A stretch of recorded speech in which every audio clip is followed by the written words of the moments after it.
순직 해병대원 사건 수사 외압 의혹을 수사 중인 해병특검팀이 이번 주 윤석열 전 대통령을 피의자 신분으로 소환합니다. 윤 전 대통령이 조사에 응할지 관심인데요. 네, 자세한 내용 보도국 최재 기자 연결을 알아보겠습니다. 방준혁 기자 전해주시죠. 네, 해병특검팀은 윤석열 전 대통령에게 오는 23일 오전 10시에 출석하라고 통보했습니다. 윤 전 대통령이 지난주 내란 특검 소환에 응했던 만큼 해병특검 조사에 응할지 관심이 모아지고 있는데요. 실제 출석할 경우 해병특검 출범 113일 만에 의혹 최정점에 대한 조사가 이뤄지게 됩니다.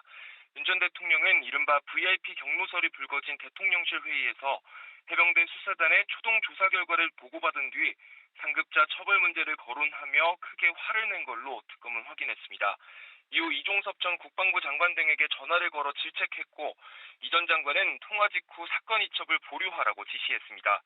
특검은 윤 전 대통령의 경로가 수사 외압으로 이어졌다고 보고 윤 전 대통령을 상대로 전반적인 사실관계를 확인할 계획입니다. 또 공수처 수사선상에 오른 이종섭 전 장관을 호주 대사로 임명해 출국을 돕거나 사실상 도피시키려 했는지도 따져볼 것으로 보입니다. 예, 내란 특검팀 수사 상황도 알아보겠습니다. 방 기자, 특검팀이 앞서 영장이 기각된 박성재 전 법무부 장관을 이번 주에 다시 소환한다고요? 네, 그렇습니다. 내란 특검팀은 오는 23일 오후 3시 박 전 장관에 대한 추가 조사를 진행할 예정입니다. 앞서 법원은 위법성을 인식하게 된 경위나 인식한 위법성의 구체적 내용 등에 대해 다툴 여지가 있다는 식의 사유를 들어 박 전 장관 영장을 기각했습니다. 이에 따라 계엄 당일 박 전 장관 행적과 실제 위법성을 인식했는지 등에 대한 추가 입증이 필요할 걸로 보이는데요. 특검은 박 전 장관 추가 조사에서 위법성 인식에 대한 증거를 보강하고 구속영장을 재청구하겠다는 입장입니다. 같은 날 2시 국민의힘 한동훈 전 대표에 대한 세 번째 공판 전 증인신문 기일도 잡혀 있습니다.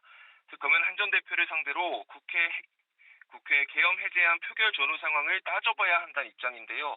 다만 한 전 대표가 이번에도 불출석할 가능성이 높은 만큼 전략을 수정할지 등을 놓고 고심할 걸로 보입니다.